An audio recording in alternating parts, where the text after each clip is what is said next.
Nice enough. Hey, Humi, how did you get the idea of making your creative Monster Mania game? I want to hear that story. Boy, did he nip. Okay, so let's travel back in time to June 21st, 2019. On that day, I decided to create my own RPG game. I called it RPG Blitz. I got a free model RPG kit and got to work. I had no idea how to use it, so all 5 enemies were just grass monster example models with more HP. I realized I could never make an RPG game and I had no knowledge, so I resigned development for 2 months. August 17th, 2019. I worked on another game. It was an obby, pretty simple, but it was my first ever game to hit 100 visits. That's all that really matters here, and I abandoned the game as it wasn't really that fun to work on, therefore stopping for months after. November 13th, 2020. I got onto Roblox Studio wanting to retry the RPG genre, and came across this little kit called the UTMM kit by Random Doggo and Nigalander.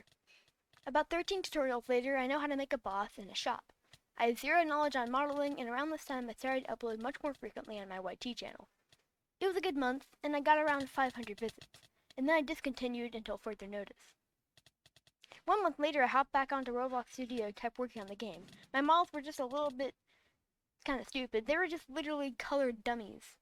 I took the dummy model and cut, sometimes with their body parts being transparent. But young me loved this stuff, so I continued development. I reached a milestone with 750 visits after announcing the game back to being updated.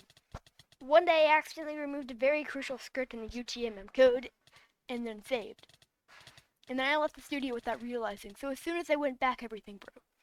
My motivation was at a new low, and uploads slowed down a butt-ton on my YT channel. I surpassed 50 subs, which gave me more motivation, so I created a new UTMM kit game. UTMM Blitz Random. This game wasn't really even released because it also broke, but the key thing here is I learned how to model. Kinda. 1 month later, I regained my motivation and continued work on another game. This was called UTMM Blobs and Stuff Mania. I don't know what chemistry had, but right after release, I learned how to fully implement models into battles. This made a way better game. Somehow, this game was really growing at a rate I'd never seen before. 1 month goes by, 1K visits, another 2K visits, and another 2.5K visits. In all this time, I started playing a new RPG game based off a dungeon quest, partly made of the UTMM kit, Undertale Dungeons. This game was so much fun, bringing me so much joy in my life. I played it daily and met Buckethead, got badges, made conspiracy theories. It was overall a good year. 2021. Things get crazy here. I released a new UTMN Blobs and Stuff Mania Reborn game. The game gets decent visits, but it wasn't the same. A menu bug happened and the UTMN chat broke, and 3 months later the game broke entirely. And with all this failure, I released my own modern take on the Find the genre of games. Boom, Find the Guess is born. It was really fun to make, promote, and learn this genre. But around 4 months later, I got bored, and also my YouTuber was taking over my life.